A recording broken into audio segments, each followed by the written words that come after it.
closely related disciplines, raise a number of issues and choices for us as Christians, and perhaps in this field in particular.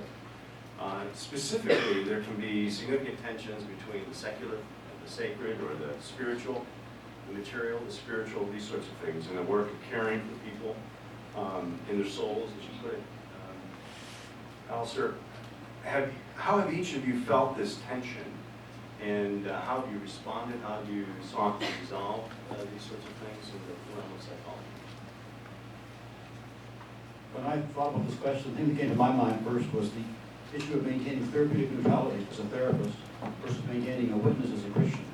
That's a difficult tension, and I don't think I managed it very well. Unfortunately, I think I managed the therapeutic neutrality better than the Christian part. But I was influenced by being in a secular setting and was not identified as a Christian counselor. And I tried to be open to spiritual, religious, faith issues when people raised them, found that they very seldom did. We tried to take the person's religious or spiritual history. Those inquiries seldom brought about very much of a response in that setting. Later in my career, I put a scripture verse on my desk just to kind of raise the flag. And I was rather surprised that in 5 years at that office, only one person asked a question about it. Another thing that influenced my emphasis on kind of a low profile was that I came from a medical background. I saw myself as a medical person, and that meant a more narrow view of what being in a helping profession meant. I almost saw myself as being analogous to a surgeon. A surgeon doesn't witness in the operating room, but he takes out the appendix. So I saw myself addressing the bipolar disorder or depression or schizophrenia with medication, or perhaps addressing an anxiety disorder with cognitive behavioral therapy, kind of removing the offending disease, and that being a good goal, but a narrow goal that didn't get into values a great deal.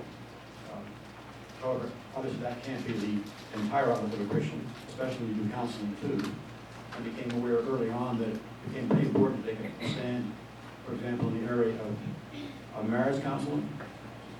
My value is that relationship should be sustained for difficult. That's a high priority, as opposed to the priority of feeling good and doing what feels good right now, which might be another counselor viewpoint.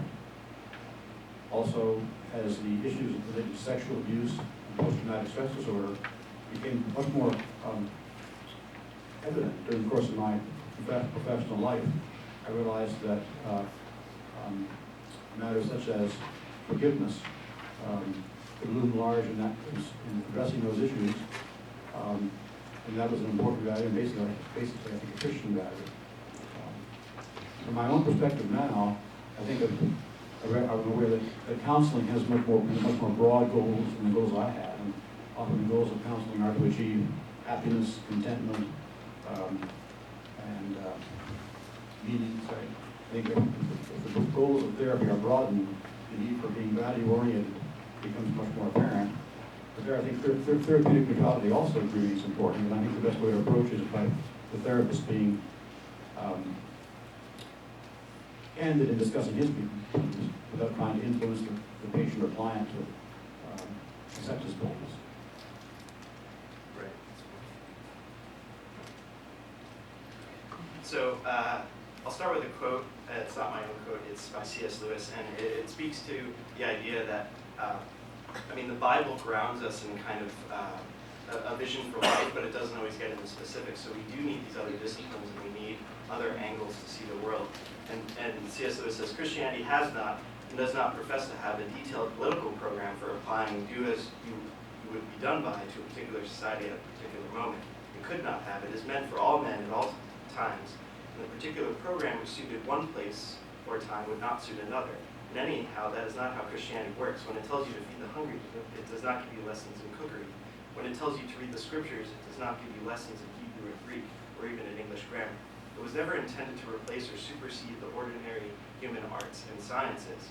It is rather a director which will set them all to the right jobs, and a source of energy which will give them all new life, if only they will put themselves at its disposal. And I try to live this out in how I approach my understanding of human behavior and the brain. And you'll hear some people say sometimes the data are the data, right? So the data come to you, but you have to make sense of it and put it into a larger story.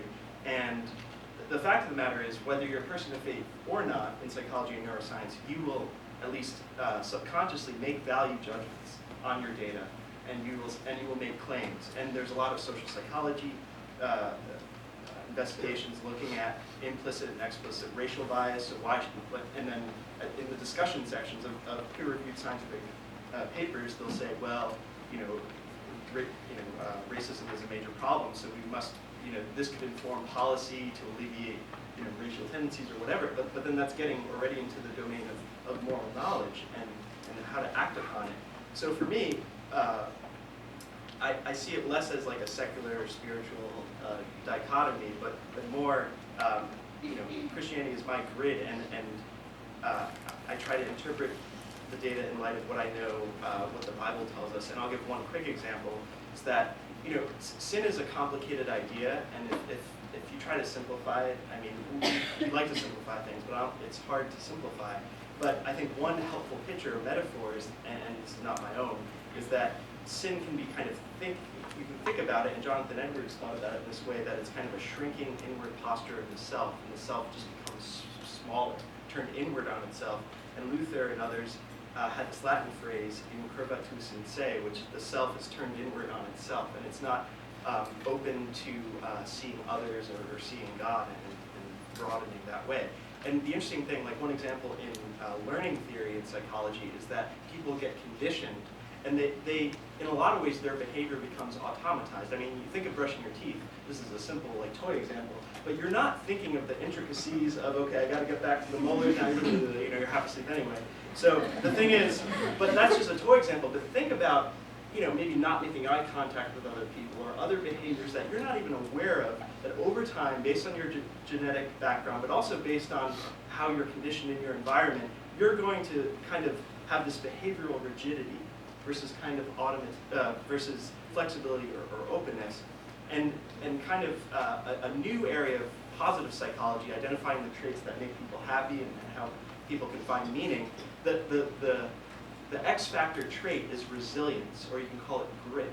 And the amazing thing about this trait, and it's still not well understood yet scientifically, is that there's an openness, there's a flexibility. Like, regardless of the environment or regardless of the situation, you as a person, with your capacity to exercise choice, you can show flexibility and openness. And I think that's a counter to what sin does, and it closes us in on ourselves versus broadening us out to love and see and suffer with others. So that's just that's one example of kind of my thought stream of bringing these things together.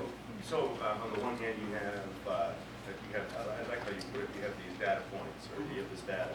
And but you always have an interpretive grid that you're bringing to your world, that you're bringing to your observations. And are you suggesting that that's where Christianity, in the paradigmatic sort of way, comes in? That's where your Christian faith comes in as a way of interpreting. That's right. What's going on, and everybody's interpreting. Exactly. But that's part of it. The therapeutic neutrality. If I can jump in here, guys, I have the right to do that.